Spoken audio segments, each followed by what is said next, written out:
made fun of his beards in front of his friends, but he took it serious, stood up, and left forever. Hello, Reddit. I am Olivia. I am 33 years old, and I am here to tell you all how I destroyed my own life. Yes, it's my turn to be judged, because I have done enough judging here on others. As I said, I destroyed my life in the most foolish way that anyone could ever imagine. I never thought about the consequences. Maybe if I had known them, I would have stopped myself. But as they say, hindsight is cruel. I got married to the man of my dreams, called Alex, and then I cheated on him, and I destroyed everything. Consequences came from my actions.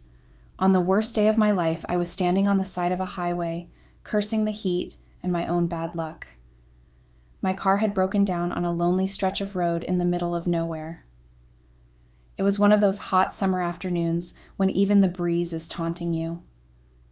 So there I was, debating my options, wait for a tow truck or flag down a stranger, when an old, slightly beat-up truck screeched to a halt beside me.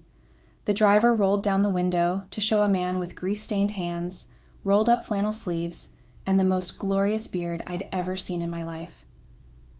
"Need some help?" he said in a low, steady voice. I was skeptical. Men like him generally didn't stop for women like me, not without an agenda anyway. I crossed my arms and said, "I don't know, unless you're a mechanic." He chuckled, got out of the truck, and didn't say another word, coming right to my car. I wanted to tell him to leave me alone, but something about the soft confidence with which he moved made me shut it. Within minutes, he had diagnosed the problem, a dead alternator or something like that, and got my car limping along enough to get to the nearest repair shop. I told him I would pay him for his trouble, but he shook his head. "No way," he replied, smiling slightly. "Buy me a coffee sometime." I didn't expect to see him again, but then a week passed, and I couldn't get him out of my mind. His hands, his calm demeanor, how he hadn't spoken to impress me or tried to get me to do something in return. Men like him were usually outside my dating pool, and that intrigued me. So on a lark, I went to the local cafe he'd casually brought up in our brief exchange. I walked in, half expecting him not to be there, but sure enough, there he was, sitting in a corner reading a book and sipping a black coffee. He glanced up as I entered, the recognition lighting up his eyes. "There goes my coffee," I said, swooping into the chair opposite him. "You do," he said, smiling faintly. That was how it all started. Alex was nothing like anyone I had ever dated before. He didn't show off in an overly romantic way, like I was used to, but he had this silent strength, this unshakability about him that made me feel like I was standing on solid ground for the first time in my life. I still remember our third date. Of all things, he took me hiking. I'd grumbled the whole way up the trail, about the incline, about my shoes, about the heat, but he just laughed and reduced his pace to mine. Finally, at the top, I fell onto a rock, gasping for air. "You know how to torture a girl," I joked. He gave me a water bottle, snickering. "You don't give up easily. I like that about you." It wasn't just admiration the way he looked at me in that moment. It was something more profound, something that felt steady and unshakable. 2 years later, Alex proposed in the most straightforward of ways. We had just finished assembling a bookshelf in our apartment, and I was sitting cross-legged on the floor, wiping sawdust from my hands. "Marry me," he said suddenly, and held out a tiny ring. I thought he was kidding at first, but when I saw the expression on his face, I knew he wasn't. "Yes," I whispered, sensing something rare and beautiful at the time. Certainty. Our life together was not perfect, but it was good. Alex was a man who constructed things, our home, our life, our future, brick by brick. He wasn't a grand romantic, but in quiet ways, he showed his love. He always had my car working, knew how I liked my coffee, and rubbed my feet when I came home grumbling about work. For a while, that was enough. But over time, I started desiring something more. The calm I'd once cherished in Alex began to feel suffocating. What I didn't know then was that the issue wasn't him, it was me. In retrospect, I can see it clearly now. Alex had rescued me from more than just an abandoned vehicle that day on the road. He had also rescued me from a rudderless life, and I, blindsided by my own selfishness, wasted it all. Our marriage began like most, beautifully. For the first few years, I felt like I had someone who could see me. Alex was a rock-solid guy, a solid citizen who never thought about himself first. No one else had ever made me feel safe like that. We were good, we had a good life, and we were both working. I was a marketing manager at a mid-sized firm, the sort of job that involved long hours and an ability to persuade people to see things your way. It was a job I was good at, sweet-talking clients, wrangling campaigns, spinning success out of chaos. I loved the fast pace, the creative freedom, and the attention. If I'm being honest, I loved the attention. My work became a ready excuse for late nights, for the work trips that were anything but, and for the widening rift between Alex and me. Alex was a software engineer. His job was the opposite of mine, quiet, meticulous, grounded. He dealt in code, solving complex problems and building systems that most people would not begin to understand. He frequently worked from home, his desk covered with monitors and notebooks filled with diagrams and algorithms. He was stable, dependable, and methodical, everything I thought I wanted when we married. But I began to find his predictability boring. It wasn't fair, and I realize that now, but then I wanted something more. Alex's work was more than a job, it was who he was. He treated life with the same precision and logic with which he wrote his code, weighing every decision, every move. And when he found out I'd betrayed him, he employed that very same precision to destroy my life. At first I loved his quiet gestures, how he brewed my coffee just right, how he left little notes for me throughout the house, reminding me to have a great day, or telling me that he loved me. He'd run a bath for me unprompted when I was tired and grouchy, coming home late from work. He had this knack for knowing what I needed even before I did. But as weeks turned into months and months turned into years, that same steadiness started to seem predictable, and so I cheated on him. It's not like something happened that made me cheat, and that's what makes it so much worse. He didn't do anything wrong. Alex didn't abuse me or stop loving me. In fact, he never did change. But I believe it started with me, although I couldn't see it then. A couple of years into the marriage, the spark, the thrill, seemed to wear off. Of course, I blamed him for it. I told myself that he wasn't passionate enough, that he wasn't romantic enough, that he wasn't enough. But the truth? I had begun to take him for granted. He was not a man of big gestures or crazy emotions, and I allowed myself to think that meant he didn't love me deeply. I forgot love does not always look like fireworks. At times, it resembles a mechanic repairing your car in the wilderness, or staying up late to ensure your favorite sweater is clean for a big meeting. Persuaded that the salt of the earth way Alex expressed his love was insufficient, I turned to the attention of others for excitement. So it all started slowly, just because I was looking for pleasure and adrenaline. There weren't any problems between the two of us before. We were fine. I was just looking for attention in the way I wanted. Yes, Alex offered me stability and security, but that wasn't enough for me anymore. I needed passion, and I needed to feel alive again. It began with a joke, something as small as a quip, a snide comment I made to my husband Alex. Alex had always been a steady man, the type of person who had his life painstakingly plotted out. He was not flashy or loud. He was consistent and safe. The only indulgence he allowed himself was his beard, if you could call it that. He was proud of it, shaved, styled.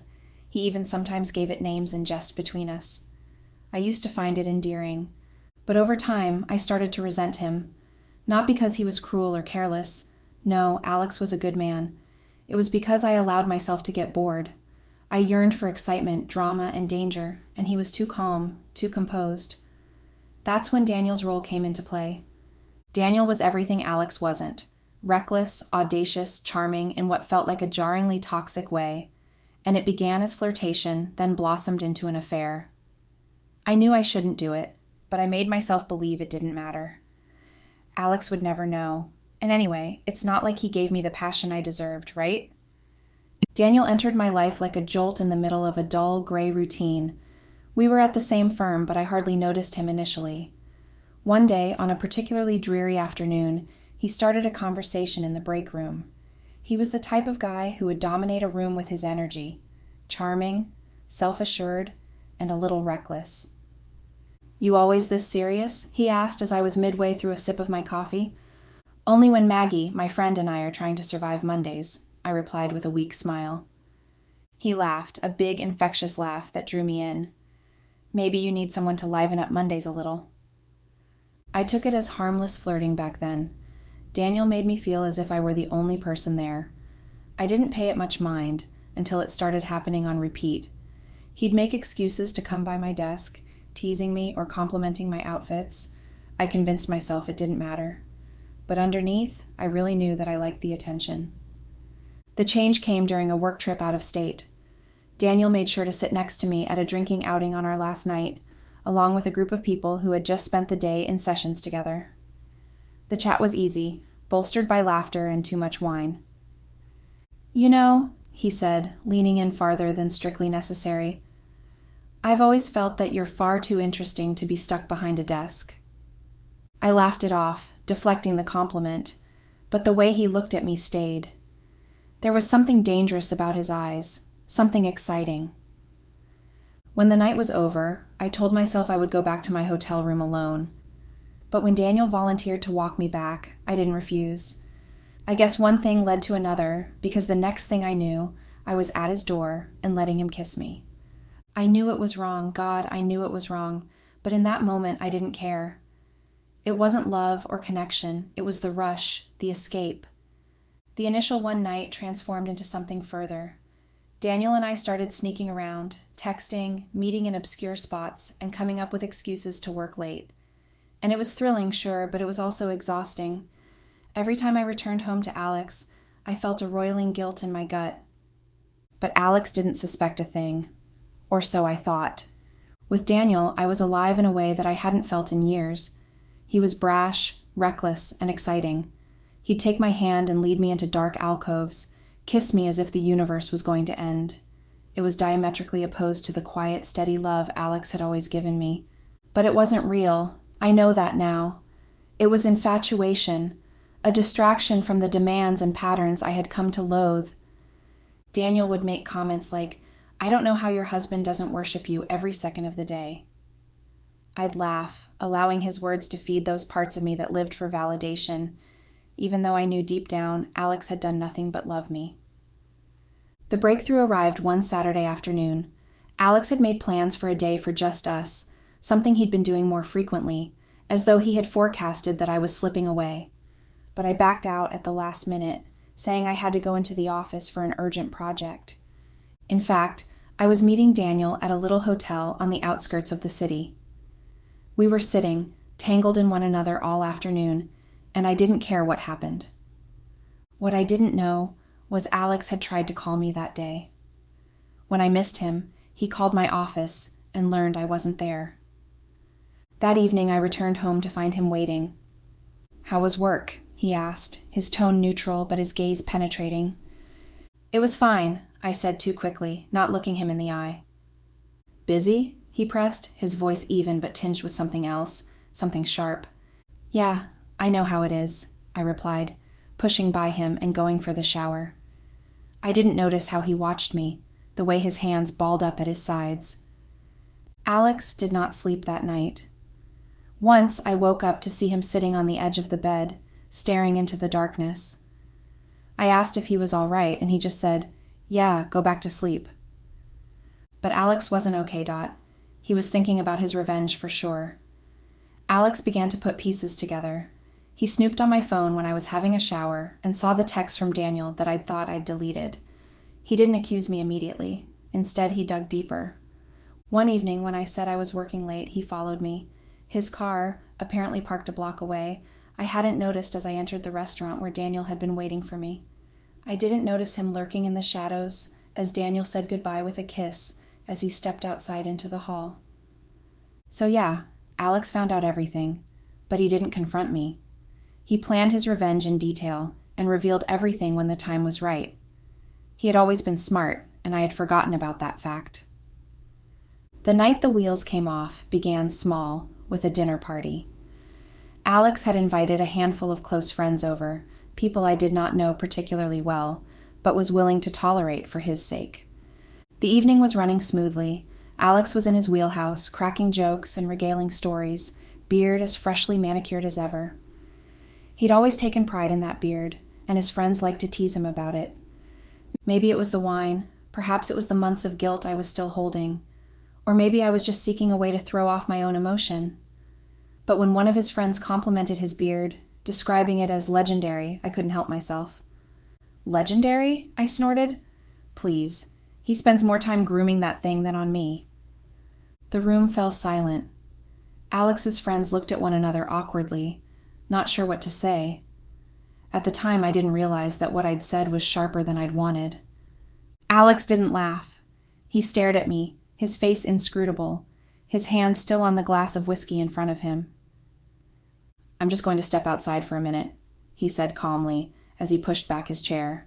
He got up, put his napkin on the table, and left the room. The dinner was over, and he didn't come home that night. I tried reaching out to him, but he didn't pick up the phone or reply to my text messages. I decided to give him a little time. He would eventually come back home again. What I didn't know was that he had been gathering proof about my affair while I thought he didn't know anything about it. So yeah, while he was investigating me and Daniel, he was also planning revenge on me. I kept going with my affair. The reckoning didn't arrive right away. Alex didn't scream or ask for an apology. He held the silence, leaving me wondering what he was thinking, what he might do. Then, a couple of days later, I returned home to find a note on the kitchen counter. It wasn't long, just a simple message in his neat handwriting. "You have been disrespecting me behind closed doors for months. Now the entire world will know what you really are. I hope Daniel was worth it. Oh, and the beard, you'll never forget that." My heart sank. I didn't know what he meant, but it terrified me. His revenge started with my job. The next morning, as I walked into work, I saw that an email had gone out to my whole department, including HR, with screenshots of my text conversations with Daniel. The subject line said, "Professionalism?" Daniel was promptly ushered into a meeting. Alex also forwarded the evidence to Daniel's wife. She approached him at work and made a giant scene that culminated in throwing Daniel out. Their marriage blew up publicly, and gossip rippled like fire through our professional circles. By day's end, Daniel was fired. I wasn't. I hadn't broken workplace policies, technically, but the whispers and stares from colleagues felt unbearable. Next thing was Alex left me penniless, with nothing but the bills in my name. Everything had been drained by Alex. I learned later that he'd been funneling money into a separate account for months. Even the house was gone. He had filed for divorce, and the prenup, which I hadn't thought about in years, gave me virtually nothing. A week later, the final blow arrived on the doorstep of my door. Inside was a small, neatly wrapped box. I opened it to discover Alex's beard trimmer and a note. "You thought my beard was a joke. I wonder what people will think of your reputation now." Inside was a printed photo of me and Daniel, snapped outside the hotel where we'd meet. He'd employed a private investigator. Alex wasn't content to only leave me financially devastated. He wanted to ensure everyone in my life knew the truth. If I thought the repercussions of my job were bad, it was nothing compared to what Alex did next. He sent a group message to all our closest friends and family. It consisted of one text and two attachments, the same screenshots of my texts with Daniel and a photo of us together outside the hotel. The caption read, "Anyone asking why I've left Olivia, the truth is, she chose deceit and betrayal over our marriage. I hope Daniel was worth it." The fallout was immediate. My parents called me in tears, outraged and disappointed. My friends began to ignore my calls. Some of them messaged Alex privately, voicing their support, indicating whose side they stood on. All at once, I was utterly alone. After a while, I was not fired, but I could not go to that workplace anymore. Everyone was staring at me and gossiping about me. It was a nightmare. No one talked to me. I started finding notes at my desk. Cheater, whore, etc. And I decided to resign. Maybe you will ask why I did that when I didn't have money or any place to be called mine. I couldn't do it anymore, guys, and I hoped I was soon going to find a new job, but it's not easy, and if I could turn back time, I would better go through humiliation than stay without any money. But here I am, and now it's too late to change my mind. Now I have nothing, no job, no marriage, no friends. Even Daniel is gone. He moved out of state after his wife divorced him, abandoning me to cope with the wreckage alone.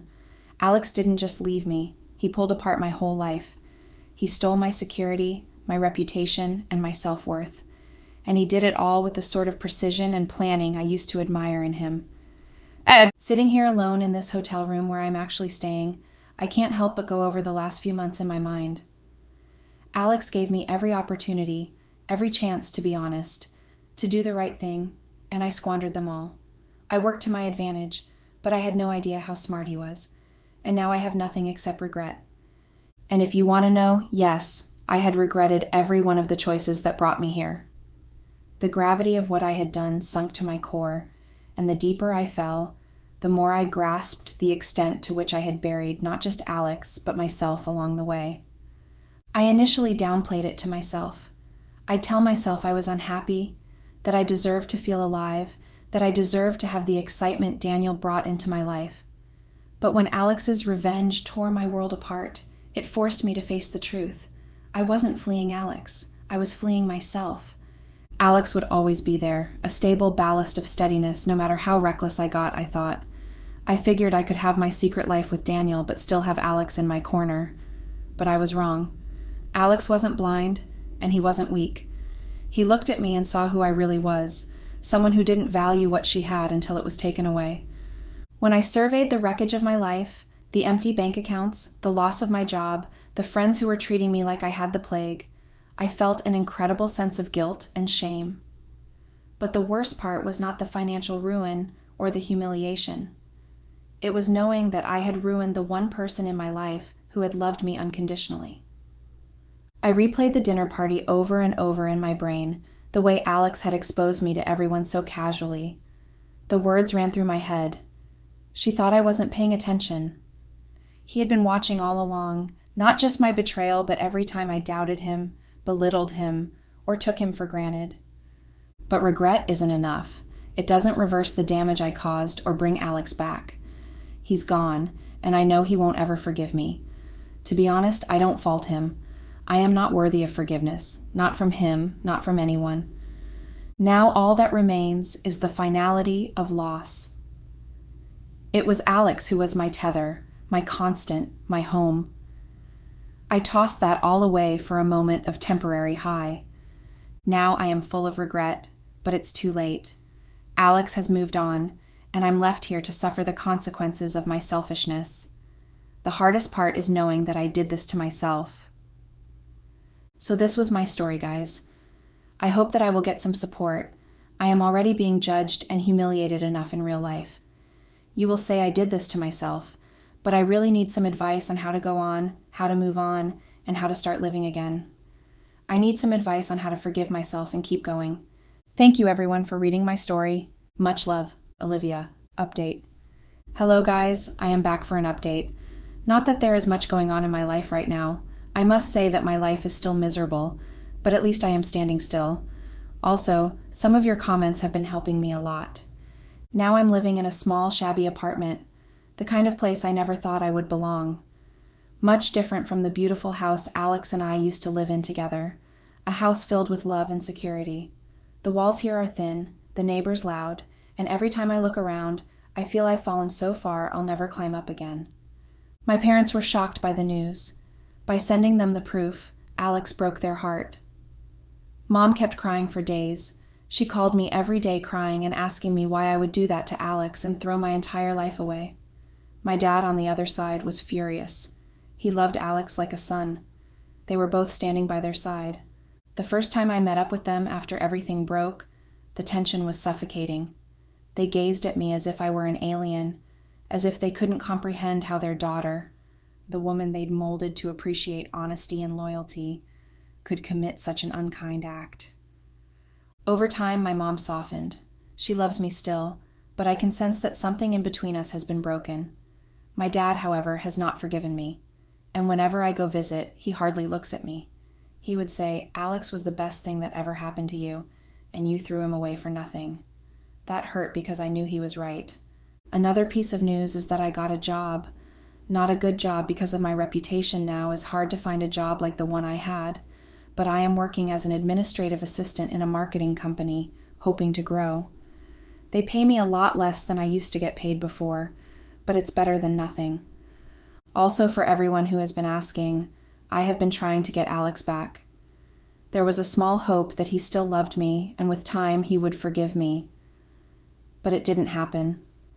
I tried to talk to Alex, to explain myself, to apologize. At first, I tried to reach him repeatedly, leaving unanswered voicemails. So I turned to emails, writing pages of my heart in long messages pleading for forgiveness. Once I visited his office, believing that I might find him after office hours. When he walked out and saw me there, he didn't yell or get mad. He just looked up at me, cold and detached, and said, "What do you want, Olivia?" I stammered, reaching for the words. I'm sorry, Alex. I made a mistake. Please, can we talk?" He shook his head, expression inscrutable. "We already talked, remember? That was my way of giving you the closure you deserve. Now please, leave me alone." And then he walked away. After that, I didn't try to communicate anymore. It was worthless because I was only going to be more humiliated. I have to move on alone. A few days ago, one of our common friends told me Alex is now in a relationship with another beautiful girl. She also showed me pictures of them together. He was sharing them on social media. His beard seemed even more legendary, and his smile seemed to be more glowy and real. He looked happy and in love. I couldn't help but wonder, how could he move on so fast? Maybe he also was having an affair with this girl. No, that could not be, because Alex would never do that. He was not that kind of person. Anyway, my life now is a total mess. I hardly have a social life. When Alex outed my affair, most of my friends pulled away or outright ended ties. I didn't blame them. Many of them had known Alex for years, and they couldn't reconcile the person I'd been with what I'd done. The handful who didn't completely shun me still maintained their distance.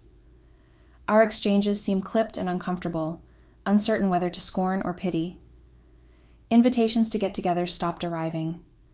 The group chats I was once a participant in have gone quiet. I see their updates on social media, photos of dinners and outings whose never-mentioned absence persists. I've attempted to make new friends, but it's difficult. There's this stigma that haunts me now, that people are able to see through me. I tend to avoid real friendships because I always feel like, at some point, my past is going to come up. What would I even say? How do you explain that you did this to yourself with your choices? My life is a pale imitation of its former self. Reality is a cold slap in the face. Every day, a reminder of why I made the choices I did and what I'd become. I'm alone, cut off from all my friends, my family, and the world as it was. Daniel? He's gone. After that episode, he and his wife divorced, and he moved to another city. Never heard from him, never called him. It's better this way. Most nights I sit in my small apartment alone, scrolling through pictures of Alex and me, remembering the love we shared. I go over every moment in my mind, every error I made, and wonder how I let things get so far. Regret is not a new feeling for me, but it doesn't do anything to alter present circumstances. Alex is gone, and he sent me a clear message. He's not coming back. What remains is the wreckage from my deeds and the knowledge that I'll spend the rest of my days trying and failing to glue myself back together. Love, Olivia.